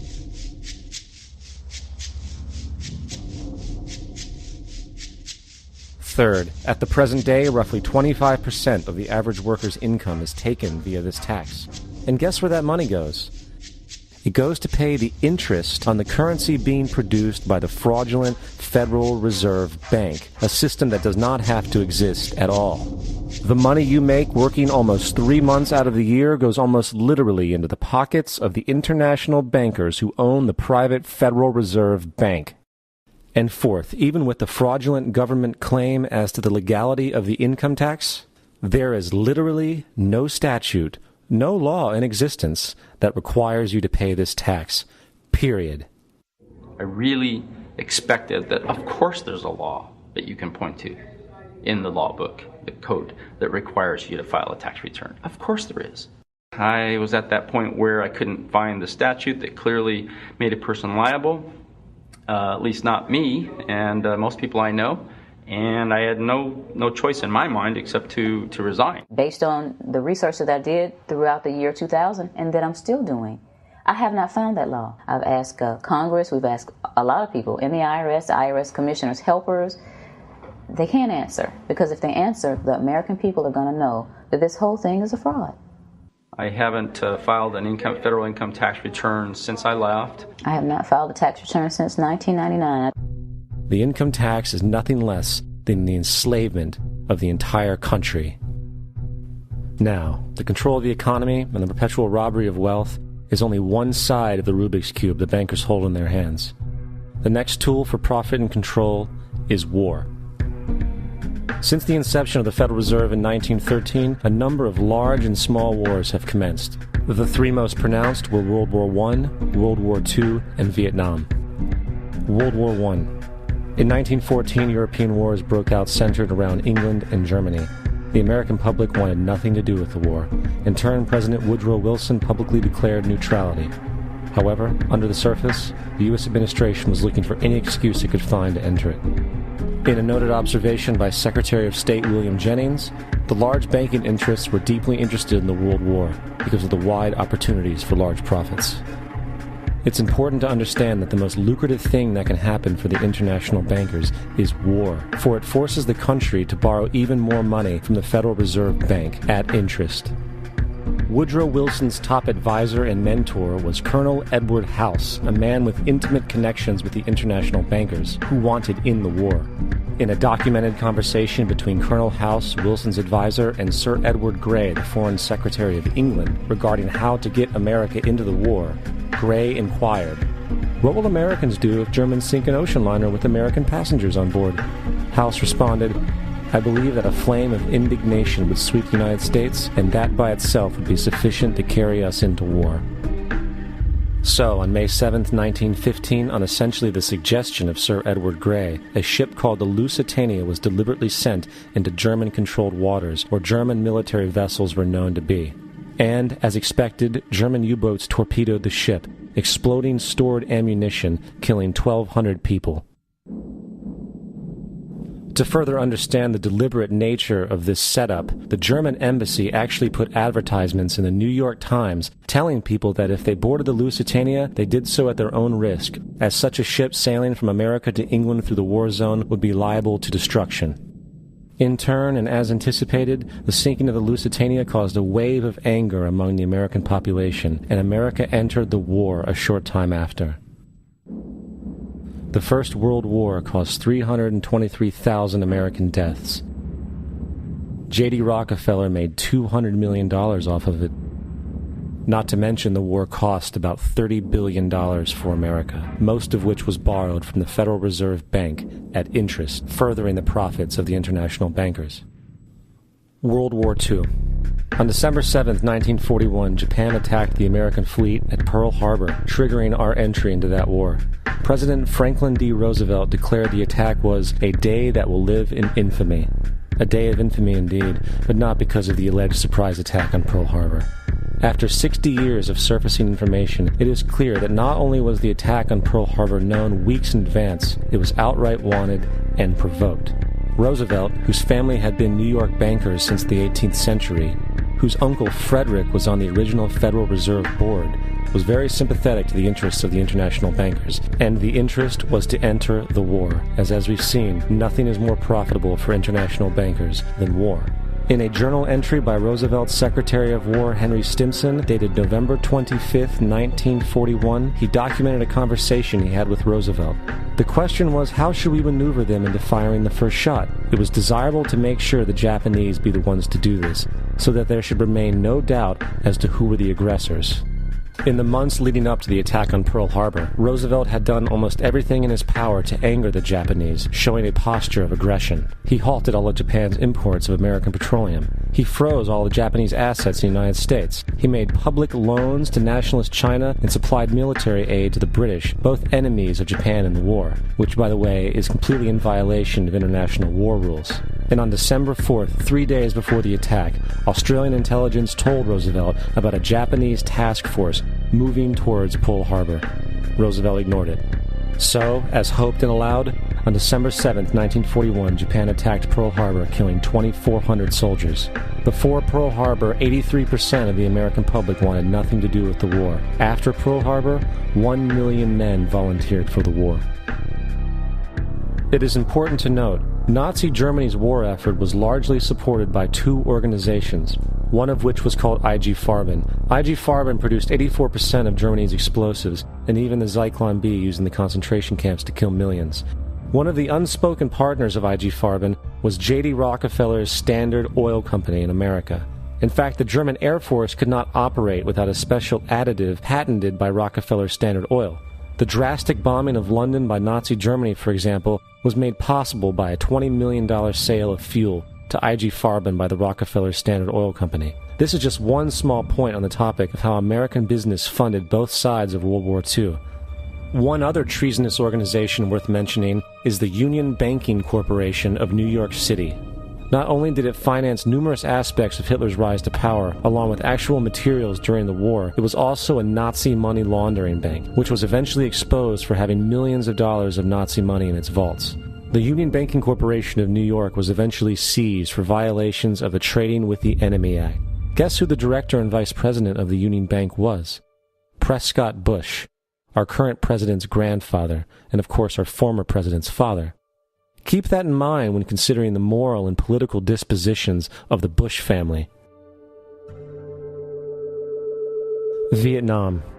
The United States' official declaration of war on North Vietnam in 1964 came after an alleged incident involving 2 U.S. destroyers being attacked by North Vietnamese PT boats in the Gulf of Tonkin. This was known as the Gulf of Tonkin Incident. This single situation was the catalytic pretext for massive troop deployment and full-fledged warfare. One problem, however, the attack on the U.S. destroyers by Vietnamese PT boats never happened. It was a completely staged event to have an excuse to enter the war.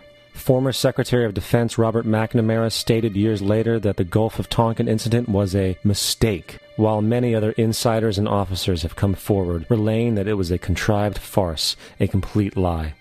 Once in the war, it was business as usual. In October 1966, President Lyndon Johnson lifted trading restrictions on the Soviet bloc, knowing full well that the Soviets were providing upwards of 80% of North Vietnam's war supplies. Consequently, Rockefeller interests financed factories in the Soviet Union, which the Soviets used to manufacture military equipment and send it to North Vietnam. However, the funding of both sides of this conflict was only one side of the coin. In 1985, Vietnam's rules of engagement were declassified. This detailed what American troops were and were not allowed to do in the war. It included absurdities like North Vietnamese anti-aircraft missile systems could not be bombed until they were known to be fully operational. No enemy could be pursued once they crossed the border of Laos or Cambodia. And most revealing of all, the most critical strategic targets were not allowed to be attacked unless initiated by high military officials. Apart from these imposed ludicrous limitations, North Vietnam was informed of these restrictions and therefore could base entire strategies around the limitations of the American forces. This is why the war went on so long.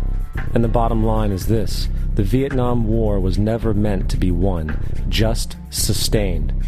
This war for profit resulted in 58,000 American deaths and 3 million dead Vietnamese. So, where are we now?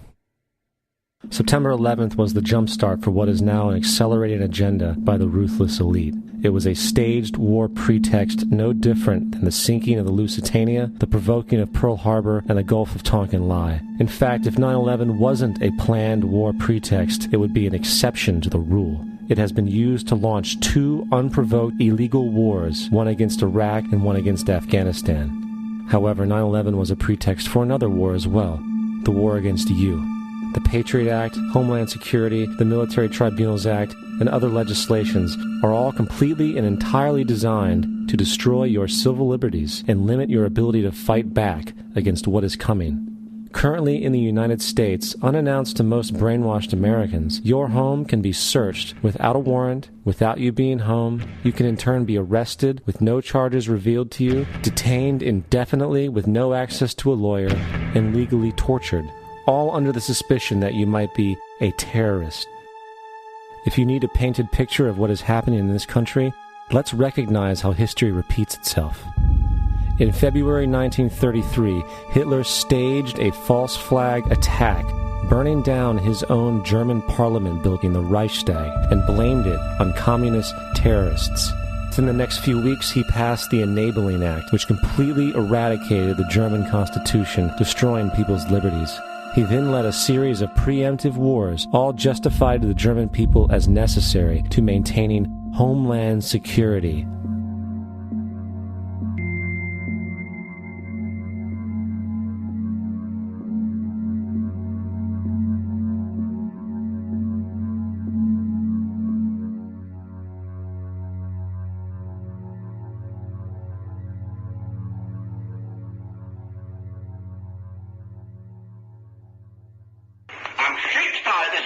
muss und der sich mit ihm verprügelt mit anderen Organisationen, ändert dies nichts.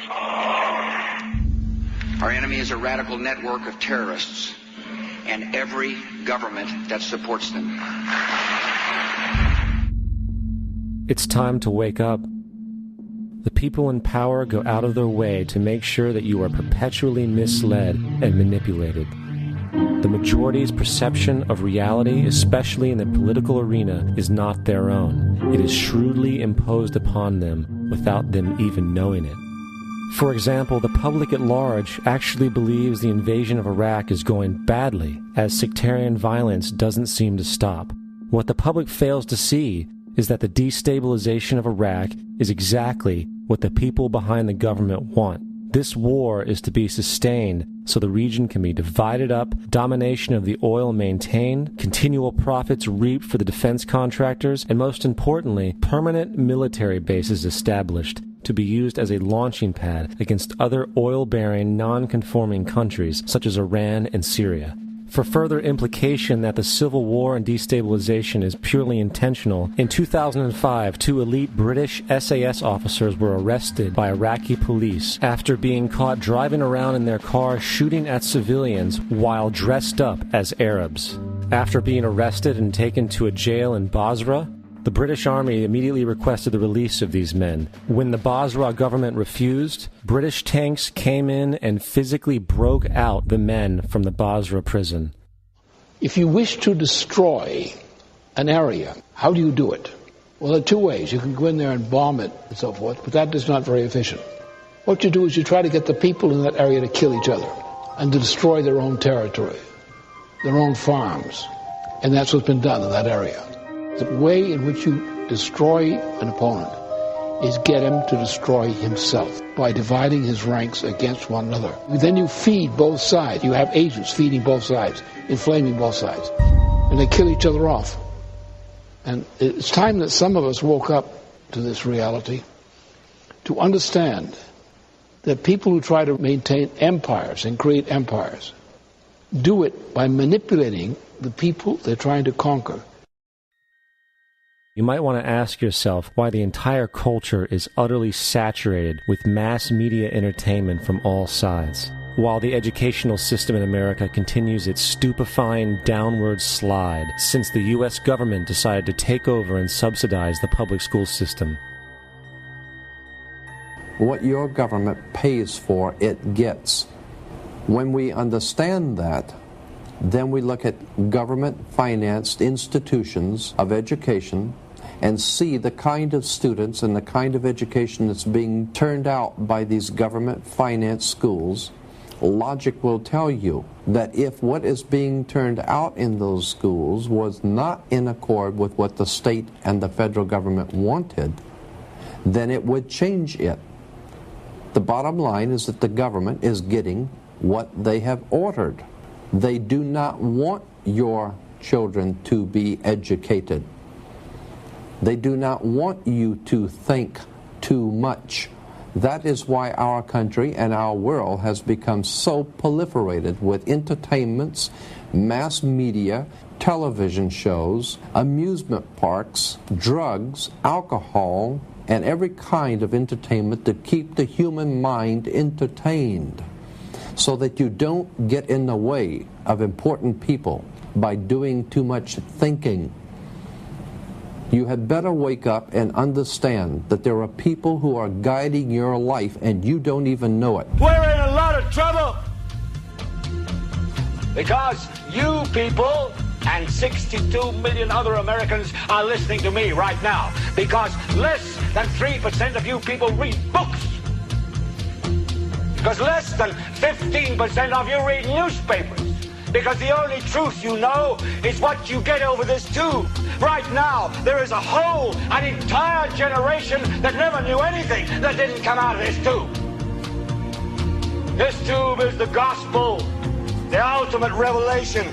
This tube can make or break presidents, popes, prime ministers, this tube is the most awesome goddamn force in the whole godless world. And woe is us if it ever falls into the hands of the wrong people. And when the largest company in the world controls the most awesome goddamn propaganda force in the whole godless world, who knows what shit will be peddled for truth on this network. So you listen to me. Listen to me. Television is not the truth. Television is a goddamn amusement park. Television is a circus, a carnival, a traveling troupe of acrobats, storytellers, dancers, singers, jugglers, sideshow freaks, lion tamers, and football players. We're in the boredom-killing business. But you people sit there day after day, night after night, all ages, colors, creeds. We're all you know. You're beginning to believe the illusions we're spinning here. You're beginning to think that the tube is reality and that your own lives are unreal. You do whatever the tube tells you. You dress like the tube. You eat like the tube. You raise your children like the tube. You even think like the tube. This is mass madness, you maniacs. In God's name, you people are the real thing. We are the illusion. The last thing the men behind the curtain want is a conscious, informed public capable of critical thinking, which is why a continually fraudulent zeitgeist is output via religion, the mass media, and the educational system. They seek to keep you in a distracted, naive bubble, and they are doing a damn good job of it. In 2005, an arrangement between Canada, Mexico, and the United States was made. This arrangement, unannounced to the public, unregulated by Congress, merges the United States, Mexico, and Canada into one entity, erasing all borders. It's called the North American Union, and you might want to ask yourself why you've never heard of this. In fact, there is only one mainstream reporter who has actually heard of and has had the courage to cover this issue. The Bush administration's open borders policy and its decision to ignore the enforcement of this country's immigration laws is part of a broader agenda. President Bush signed a formal agreement that will end the United States as we know it, and he took the step without approval from either the U.S. Congress or the people of the United States. It's a deal that few have even heard of. It's being done again by very few people at the very top on behalf of the investment class, but the working class of people, political officials across our country, from communities, from cities and so forth, they don't know anything about this. This isn't some trade agreement. It is a total removal of sovereignty from these countries, which will also result in a completely new currency called the Amero. Fall. Apart from that, I think one thing people who are dollar-based need to focus on is the Amero. That's the one thing that nobody's talking about that I think is going to have a big impact on everybody's life in Canada, the U.S., and Mexico. The Amero is the proposed new currency for the North American community, which is being developed right now between Canada, the U.S., and Mexico to make a borderless community, much like the EU, and the dollar, Canadian dollar, U.S. dollar, and the Mexican peso replaced by the Amero. By default of this agreement, the American Constitution will eventually be obsolete. You would think that a situation like this would be on the cover of every major newspaper. That is until you realize that the people who are behind this movement are the same people behind the mainstream media, and you are not told what you're not supposed to know. The North American Union is the same concept as the European Union, the African Union, and the soon-to-be Asian Union, and the same people are behind all of them. And, when the time is right, the North American Union, the European Union, the African Union, and the Asian Union will be merged together, forming the final stages of a plan these men have been working on for over 60 years. A one-world government.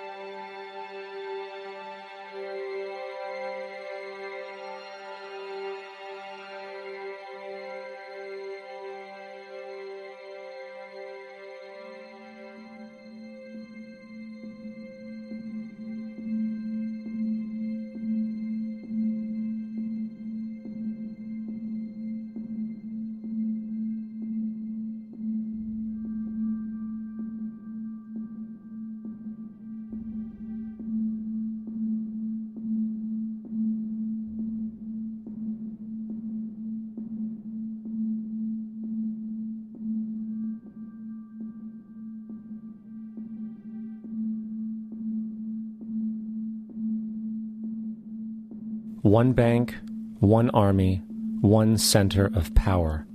And if we have learned anything from history, it is that power corrupts, and absolute power corrupts absolutely. This is Aaron Russo, a filmmaker and former politician. To his left is Nicholas Rockefeller of the infamous Rockefeller banking and business dynasty. After maintaining a close friendship with Nicholas Rockefeller, Aaron eventually ended the relationship, appalled by what he had learned about the Rockefellers and their ambitions. I got a call one day from an attorney woman I knew, and she said, "Would you like to meet one of the Rockefellers?" I said, "Sure, I'd love to."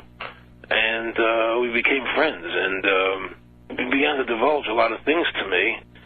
So he said to me one night, he said that there's going to be an event there, and out of that event, you're going to see we're going to go into Afghanistan, so we can run pipelines from the Caspian Sea. We're going to go into Iraq to take the oil and establish a base in the Middle East, and we're going to go into Venezuela and try and get rid of Chavez.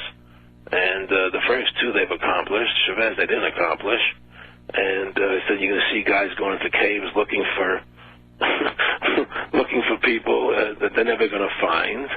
You know, he was laughing about the fact that you have this war on terror. There's no real enemy. He's talking about how by having this war on terror, you can never win it because it's an eternal war. And so you can always keep taking people's liberties away. And I said, how are you going to convince people that this war is real? He said, but the media. The media can convince everybody it's real. I mean, you know, it's just that you keep talking about things. You keep saying it over and over and over again, and eventually people believe it. You know, you created the Federal Reserve in 1913 through lies. You create 9/11, which is another lie. Through 9/11, you're fighting a war on terror, and now all of a sudden you go into Iraq, which was another lie, and now they're going to do Iran. You know, and it's all one thing leading to another, leading to another, leading to another. Now, I would say, what are you doing this for? What's the point of this thing? You have all the money in the world you ever want. You have all the power. I said, you know, you're hurting people. It's not a good thing. And he would say, what do you care about the people for? Take care of yourself and you take care of your family. And then I said to him, what are the ultimate goals here? He said, the ultimate goal is to get everybody in this world chipped with the RFID chip and have all money be on those chips and everything on those chips. And if anybody wants to protest what we do or violate what we want, we just turn off their chip. That's right, microchipped. In 2005, Congress, under the pretense of immigration control and the so-called war on terrorism, passed the REAL ID Act, under which it is projected by May 2008, you will be required to carry around a federal identification card, which includes on it a scannable barcode with your personal information. However, this barcode is only an intermediary step before the card is equipped with a VeriChip RFID tracking module, which will use radio frequencies to track your every move on the planet. If this sounds foreign to you, please note that the RFID tracking chip is already in all new American passports. And the final step is the implanted chip, which many people have already been manipulated into accepting under different pretenses.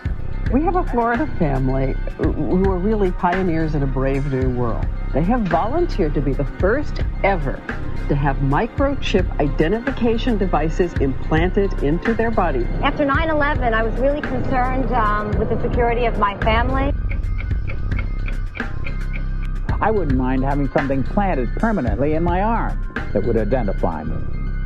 In the end, everybody will be locked into a monitored control grid where every single action you perform is documented. And if you get out of line, they can just turn off your chip, for at that point in time, every single aspect of society will revolve around interactions with the chips.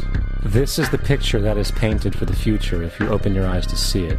A centralized one-world economy where everyone's moves and everyone's transactions are tracked and monitored, all rights removed. The most incredible aspect of all. These totalitarian elements will not be forced upon the people. The people will demand them. For the social manipulation of society through the generation of fear and division has completely detached humans from their sense of power and reality. A process which has been going on for centuries, if not millennia. Religion, patriotism, race, wealth, class, and every other form of arbitrary, separatist identification and thus conceit has served to create a controlled population, utterly malleable in the hands of the few. Divide and conquer is the motto, and as long as people continue to see themselves as separate from everything else, they lend themselves to being completely enslaved. The men behind the curtain know this, and they also know that if people ever realize the truth of their relationship to nature and the truth of their personal power, the entire manufactured zeitgeist they prey upon will collapse like a house of cards.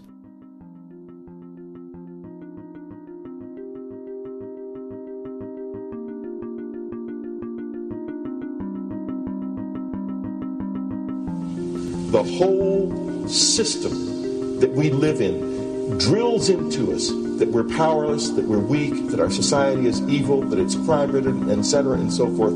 It's all a big, fat lie. We are powerful, beautiful, extraordinary. There is no reason why we cannot understand who we truly are, where we are going. There is no reason why the average individual cannot be fully empowered. We are incredibly powerful beings.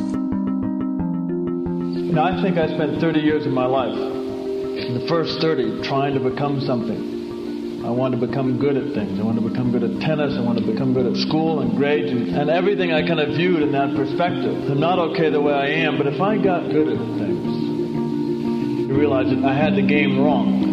The game was to find out what I already was. Find out what I already was.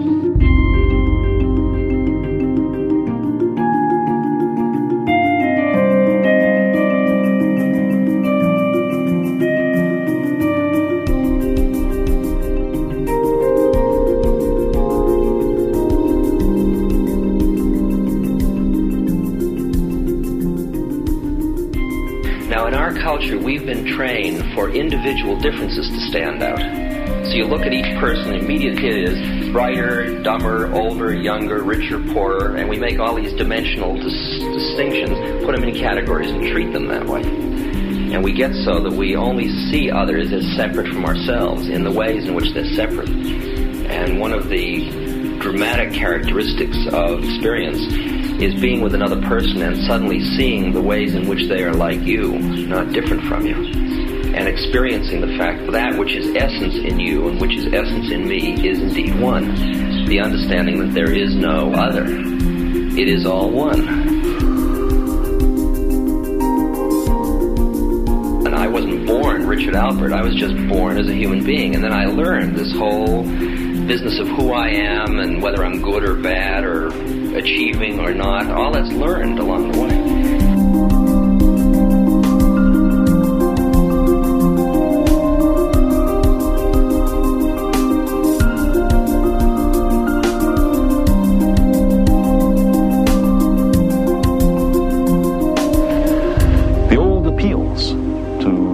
Racial, sexual, and religious chauvinism to rabid nationalist fervor are beginning not to work. A new consciousness is developing which sees the earth as a single organism and recognizes that an organism at war with itself is doomed.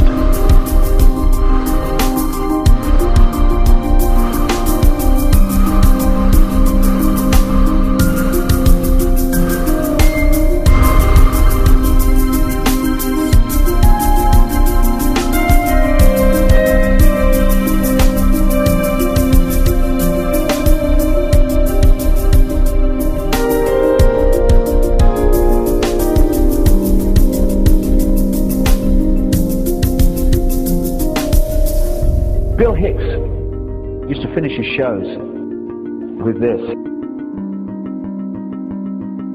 Life's like a ride in an amusement park. And when you go on it, you think it's real, because that's how powerful our minds are. And the ride goes up and down and round and round. It has thrills and chills, and it's very brightly colored. And it's very loud, and it's fun for a while. Some have been on the ride for a long time, and they begin to question, is this real, or is this just a ride? And other people have remembered, and they come back to us and they say, hey, don't worry. Don't be afraid ever. Because this is just a ride.